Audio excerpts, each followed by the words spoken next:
Hello and welcome to this short video where I will present our article, The Artificial Intelligence Arms Race, Trends and World Leaders in Autonomous Weapons Development. On behalf of my co-author, Dr. Denise Garcia, who is the Vice Chair of the International Committee for Robot Arms Control and a professor at Northeastern University, we hope you will enjoy this discussion, which will use publicly available data to outline the top 8 competitors in the AI arms race and to make some projections about what the future might look like in terms of the impacts of increasingly autonomous weapon systems if they are left unregulated. So first off, what is artificial intelligence? Well, the Encyclopedia Britannica calls it the ability of a digital computer or computer-controlled robot to perform tasks commonly associated with intelligent beings. And that's a pretty good entry definition, but essentially what AI is that it's made up of algorithms which are trained upon tons and tons of data, which is critically important to building a robust artificial intelligence system, and then getting trained upon that data in order to recognize patterns essentially better than humans are able to, or at least that's the goal here. And AI can not only recognize patterns, but it can also be used to make decisions, to make predictions about the future, and to complete a wide variety of other tasks, from language translation to managing logistics to advanced image processing, including the diagnosing of cancer and other illnesses. In our article, we do a very good job of outlining the perils of unregulated artificial intelligence when it's paired with autonomous weapon systems. So we're not arguing against artificial intelligence in general. There's actually a lot of AI has a huge potential to be transformationally good for humanity under the right circumstances. So artificial intelligence is absolutely great at detecting patterns in speech, detecting financial patterns, making sales decisions and inventory management, and recognizing images better than humans are able to, so we can get increasingly better personalized healthcare, so we can have driverless cars, and so on and so forth. So there are a lot of really good uses of artificial intelligence, and they're also, our article is not we're not going to speak out against drones or the use of robotics either. So drones are, of course, as a former captain in the United States infantry, I can tell you that any weapon, any tool that I can use to keep my soldiers out of harm's way, I will absolutely prefer. That is absolutely a positive thing. So drone technology with human control, with meaningful human control, which means that somewhere before the trigger is pulled on a drone strike, there's a soldier or an officer making that kill decision. So we're not speaking out against the use of drones in our article. What we're only looking at is when artificial intelligence is paired with these drones or robotics technology, without a human involved. So when we're talking, we're concerned when the human is no longer in the loop of the decision-making process, and the AI, as to the extent that it is trained, is going to be making the kill decisions on its own. Is this a friendly target or is this a foe? And should we initiate the strike or should we not? So those types of decisions we believe should be left in the hands of humans, but we're not against the use of drones or the use of AI, either one separately. What our article discusses is when these two are combined, when we have lethal drone or robotics technology combined with advanced artificial intelligence, such that the human is no longer involved in this process. That's what we believe is the major peril of AI. And one of the major problems going on at present is that militaries and countries around the world are spending billions of dollars on this technology without proper international oversight or scrutiny. There deserves to be at least a public conversation about how our tax money should be spent and whether it is in our best interest to spend our tax dollars on the development of this technology. Technological advances in autonomy are often incremental and they come with a low political profile. So autonomy is being added to different parts of existing weapon systems, and meaningful human control, from target planning to mission execution, will be gradually lost without the proper consideration of the moral dilemmas that losing human control brings up. So this widely unaccounted for development of autonomous weapon systems is taking place while the worldwide market for this technology is expanding rapidly. Globally, military spending on autonomous weapon systems and AI, narrowly defined, is projected to reach between $16 and $18 billion, respectively, by 2025. So once again, what we're speaking out against in this article is not artificial intelligence, it's not drones. What we're arguing against is fully autonomous weapons, which have also been called killer robots. And again, these are autonomous systems which would select and engage targets on the basis of sensor inputs rather than human input. So they would be making the decisions upon their own without a soldier somewhere making the call. All right, so there are at least 5 major issues that we see if we're projecting out from the current trends in lethal AI and AWS development. So if these technologies remain unregulated or underregulated, there's likely to be a rapid proliferation of the technology to many different states around the world, as well as non-state actors. And this is particularly troubling because this type of technology is expected to enhance terrorist tactics, making it more likely that terrorists will be successful in their attacks when they're using this technology. It will also empower authoritarian regimes who can use facial recognition software combined with advanced artificial intelligence and potentially lethal robotics as well to keep their tight control of power and to crack down on anyone or any type of dissent within their countries.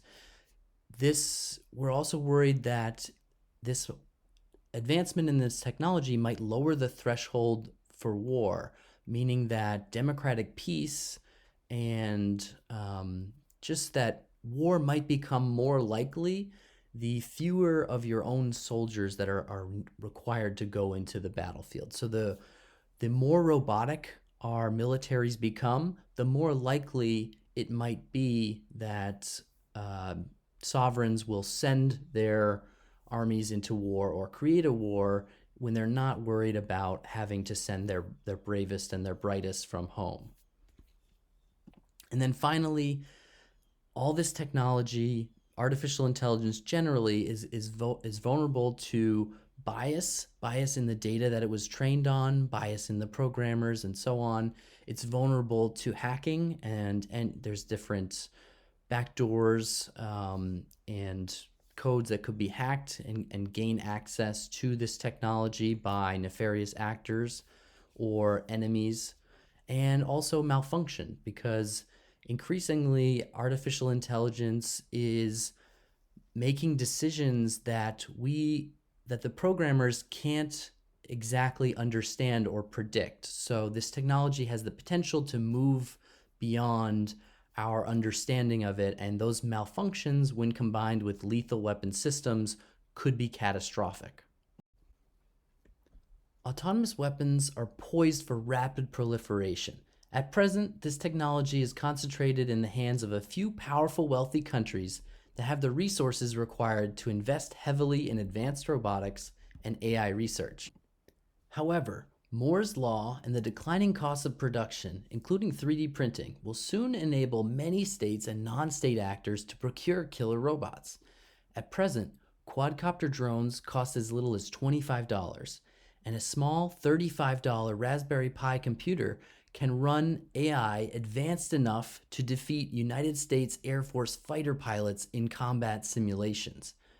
Accountability will become increasingly difficult as more international actors are able to acquire this lethal technology.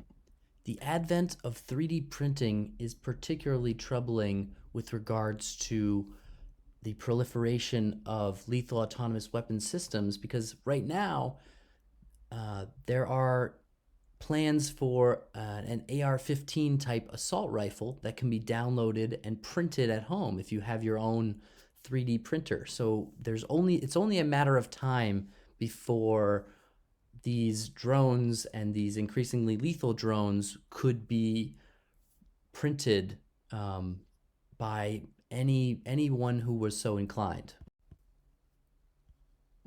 This proliferation trend is particularly important when it comes to non-state actors. Houthi rebels are using weaponized drones, and both ISIS and Boko Haram have adapted drones for use as improvised explosive devices already. Proliferation to groups using terrorist tactics is particularly worrying because as the perceived costs drop in terms of the potential cost to the actor who is carrying out a terrorist attack, autonomous weapon systems lower the potential cost to terrorists because they increase both the physical distance and the emotional distance from the attack. So the would-be terrorist, if they're using autonomous weapon systems versus a suicide vest, for example, now not only can they use this technology to increase the range of their attacks and make it more likely that they can conduct the attack and get away with it and live to fight another day, they're also further emotionally from the attack. So they can see what's happening through the lens of a drone or some futuristic robot, rather than having to be there and see the carnage and the destruction that they wreak firsthand. So the combination of these factors could make it easier for terrorists to carry out their attack.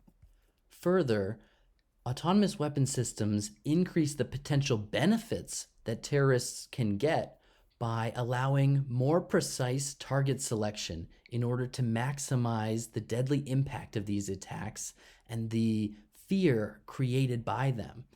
Such offensive capabilities are likely to proliferate faster than lethal AI-based defensive systems, such as turret-based systems, which would be stationary to protect against other threats.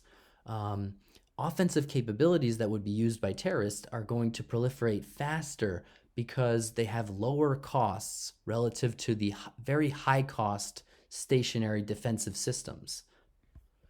These defensive systems have higher costs because they need to differentiate and safely engage targets, whereas a terrorist is explicitly not looking to differentiate or to safely engage their targets.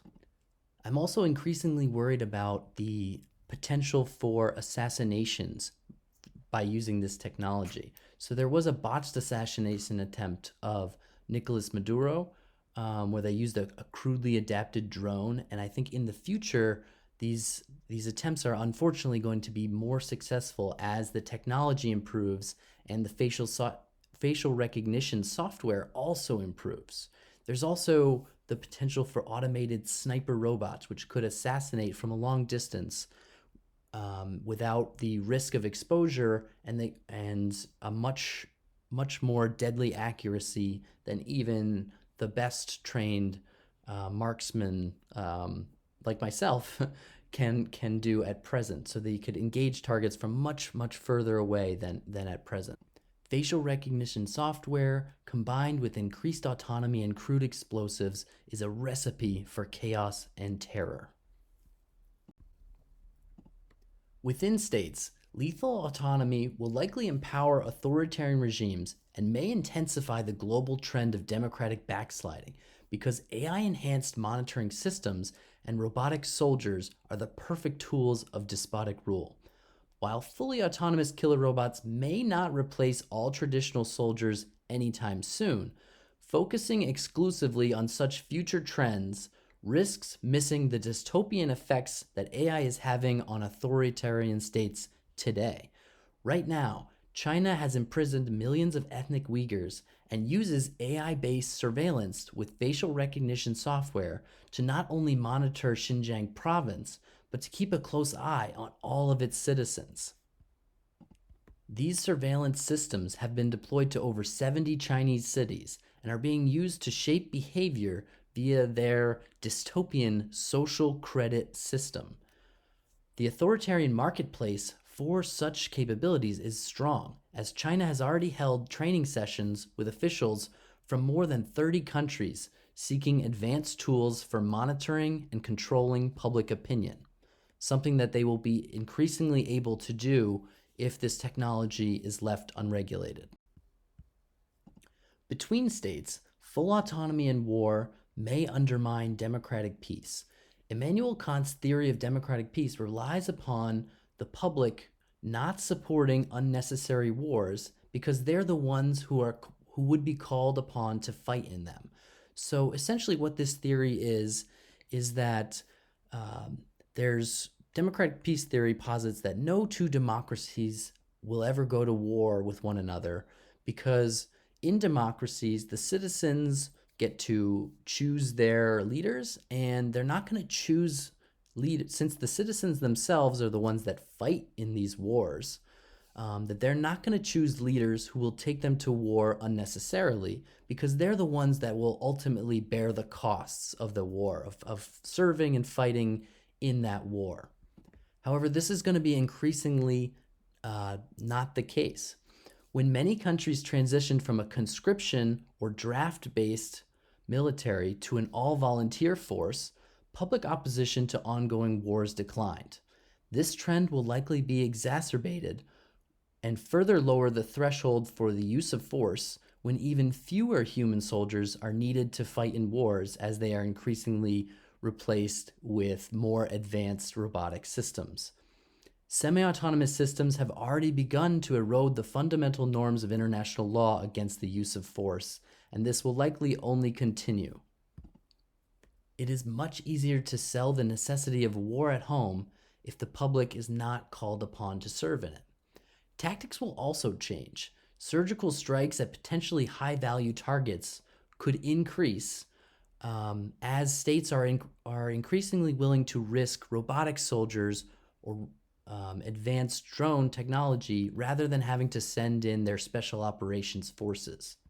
So instead of having to risk a Black Hawk Down type situation, now leaders can just send in their increasingly robotic soldiers and not have to worry about the loss of life.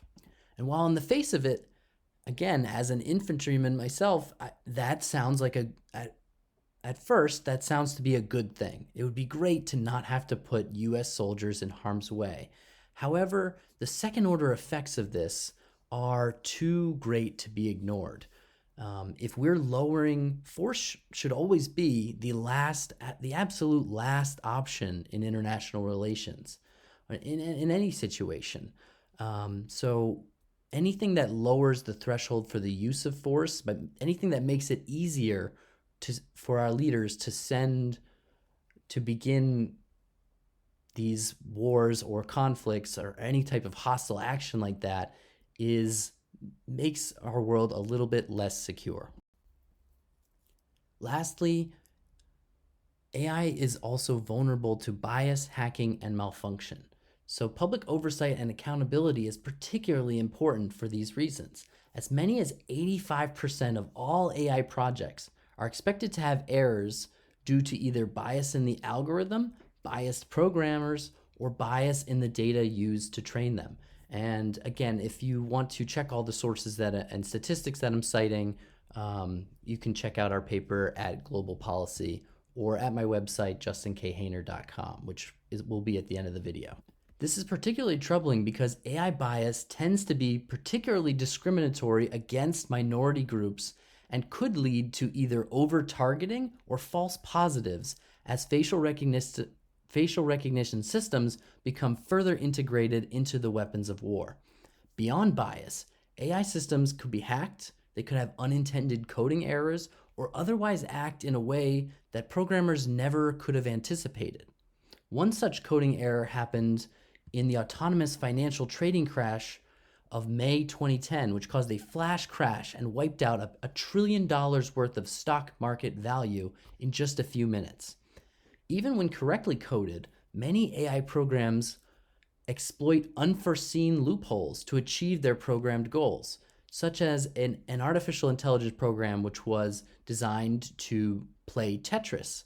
And this AI system figured out that it could pause the game just before the last block fell so that it would never lose. And this was something that the programmers didn't teach it to do, that it just figured out, well, this is the way AI works. It has a set of parameters and it does its best to figures out the best way to achieve those set goals. And this is an example of how AI can act in a way that we did not anticipate. So if we can't anticipate AI's ability to play Tetris, we absolutely should not be giving AI lethal weapons. All right, so now I'm going to lay out the state of the AI arms race as it was, or as it is in 2019 is when we collected this data and published this article. But this general trend line is going to hold for at least a few years, and probably till around 2030 is when we expect to see some major shiftings in these rankings. So a little bit about our methodology. While most military spending figures are classified, our evaluation of the top leaders in autonomous weapons development makes use of what data is available as a proxy to empirically gauge their relative standings. We display these metrics here, and we also examine the specific intent of countries to develop these systems based on their official policies and public trust in artificial intelligence. Next, we assess their general capacity and the record of each actor with regard to developing this technology. And then finally, with regard to the hardware component. And then finally, we evaluate the most critical component, which is cultivating the artificial intelligence software expertise needed to enable these advanced robotic systems to carry out the complex tasks of war. So by our metrics, the top 5 competitors in the lethal AI arms race are the United States at number 1, China at number 2, Russia at number 3, South Korea punching above its weight at number 4, and the European Union coming in in 5th place. In our research supplement titled Dark Horses in the Lethal AI Arms Race, which is a research supplement to our main article, we also outline 3 other players who are in this space: India, Japan, and Israel. So they are the 6th, 7th, and 8th place in this lethal AI arms race. So we'll start at the top. The United States, with a defense budget greater than the combined military spending of China, Russia, and South Korea, as well as all 28 EU member states combined, it is no surprise that the US is the world leader in the development of lethal autonomous weapon systems. Autonomy has been an official component of the US national security strategy since 2012, and this policy allows for semi-autonomous systems to engage targets pre-selected by human operators, as well as for fully autonomous weapons to select and engage targets after senior level DoD approval. Further support for autonomy in war can be seen in their third offset strategy. However, only 25% of American citizens trust AI. So this is a major obstacle for the US, as some major companies and some employees at major companies, as seen in Google's internal rebellion against Project Maven, which is an AI development contract for the US military. We have seen some pushback from the US population, which broadly does not trust artificial intelligence. That issue aside, as you can see here by all of the bolded numbers in this table, the U.S. is by far the furthest along in terms of capacity and resolve to develop these weapons. They also lead in terms of the number of AI companies and AI patents and patent applications. China comes in as the clear number 2 and is the clear rising contender in this arms race. And they have outlined in their next generation artificial intelligence development plan that they intend to utilize AI on the battlefield in association with advanced autonomous weapon systems in the near future. With a combination of 70% citizen trust in AI, which is the highest out of the 24 countries surveyed, as well as the heavy pressure that the Chinese state can exert on companies to force technology to be transferred to the state, China is unlikely to face any significant internal resistance to autonomous weapons development in the same way that the United States has. Most impressively, Chinese companies have tested swarming technology with over 1,000 synchronized drones. And with China having the world's largest ground army, they don't have to worry about, there's no need to fill any short-term gaps in their security in the way that South Korea, Israel, Japan are looking to do. China is actually free to focus the bulk of its research on long-term strategic investments in artificial intelligence rather than near-term technology that is perhaps less useful in the long term. China's controversial method of intellectual property procurement have also allowed them to make technological leaps forward in a non-linear fashion. With heavy civil-military fusion, the China State Council has really been able to transform their industry by combining this private sector know-how with the capabilities and funding of the government system. By some metrics, China has already taken the lead in AI. Despite lagging in total publications, Chinese scientists have published 41,000 papers on AI, almost double the United States during the same period of 2011 to 2015. Chinese investment and financing in AI projects between 2013 and 2018 is estimated to be 60% of the entire world's funding of these projects. Again, more than doubling the US investment during this same period. However, China does face a problem of top expertise flight, as despite having over 18,000 talented AI developers, when it comes to those who rank among the world's best, which is the top AI talent in this category, so those are scientists who are in the top 10% of their field, China has very few of this top tier AI talent, or at least as it was defined to create this metric. The US and the EU have 5 times as many of these top AI experts. Russia comes in 3rd place in our rankings. Despite scoring low across several capacity and expertise metrics, Russia is a leader in the lethal autonomous weapons race because it is the most brazen supporter of this technology. Russia is openly looking to remove humans from the decision-making loop and does not intend to comply with any international efforts to curtail or ban their use in combat. In accordance with Russian programs for the creation of a prospective military robotics systems through 2025 and other Russian official plans, Russia is looking to have autonomous weapon systems guarding their weapons silo in the very near future, and aims to have as much as 30% of their combat power to be partially or fully autonomous by the year 2030. And Russia is acutely focused on near-term hardware development. And most notably, their autonomous Uran-9 robotic tank has already been deployed to Syria, though it is a prototype and it did not perform particularly well. President Vladimir Putin has publicly stated that whoever becomes the leader in AI will become the ruler of the world.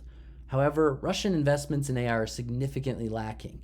And even though basic AI statistics from Russia are really hard to come by, one reason for this may be that there isn't as much significant development going on as they would like to see. Russia's spending in this area of our arms race metrics is notably much less than either the U.S. or China. South Korea is a disproportionately strong player in the development of lethal autonomous weapon systems, particularly when it comes to autonomous sentry weapons. While only 17% of South Koreans trust AI, most have no problems with robots in general. With a ratio of 631 robots to every 10,000 human workers in South Korea, they have the highest concentration of robots in the world, in the industrial sector at least. And while they're facing slowing population growth, South Korea is looking for automation to move beyond these industrial uses and into the military realm, as it currently relies on mandatory conscription to fill the ranks of its armies. And as a soldier who served with the South Korean Army for several years, I can tell you that there's a major difference between a soldier who is conscripted and one who is a volunteer. So their conscripted soldiers serve only about 18 months in the Army, and they know that they're not really as committed to it. So they're looking to use these autonomous systems to really bolster their defense with this, because they have a highly credible threat with North Korea right above their northern border. With this threat in mind, their primary concern has been the development of static defensive autonomous weapon systems. And to this end, they've created the world's first stationary robotic autonomous turrets, which can, these are long-range sentry guns that can autonomously detect, track, and engage targets. And reportedly, in a very troubling episode of proliferation, they've reportedly sold this technology to other countries, particularly the United Arab Emirates and Qatar. The European Union comes in fifth place, not because of its lack of capacity. It clearly has the combined GDP of these countries is soon going to surpass the United States if it has not already. And in terms of expertise, they lead in terms of the total number of AI-related publications, and as well as AI talent and AI top talent. So they have the capacity and the expertise to become the world leader in the lethal arms race. However, their major issue is the resolve of their citizens. While some members, such as France, Germany, Sweden, and Italy, have been developing these autonomous military robotic systems, other members within the European Union are undecided, and some have even joined the call to ban their use. So Austria being most notable among them. Further complicating this issue is just this capacity issue of the European Union to collectively work together on foreign policy, which is something that they're heavily focused on, but at present is still not as synchronized as they would like to be. And also, the European Parliament holds the official position that humans must always maintain the decision-making control over lethal weapon systems, something that we agree with. So this popularly elected body of the European Union is against their use. So that's one of the major roadblocks for the EU. Japan, India, and Israel are also the sort of the next competitors here. And again, if you'd like to read more about them, you can check out my website at the end of this video, where we have the addendum to this article, the research supplement, which includes information on these three countries as well. As the AI arms race rages on, the stakes remain high, and yet still public debate is lacking. 61% of citizens polled across more than 20 countries oppose the development of lethal autonomous weapon systems, and yet billions of their tax dollars continue to be spent on their development each year. France, Germany, and others have advocated for the use of the Convention on Certain Weapons process to develop possible guiding principles as a code of conduct to encourage autonomous weapon systems to be developed in accordance with existing international law.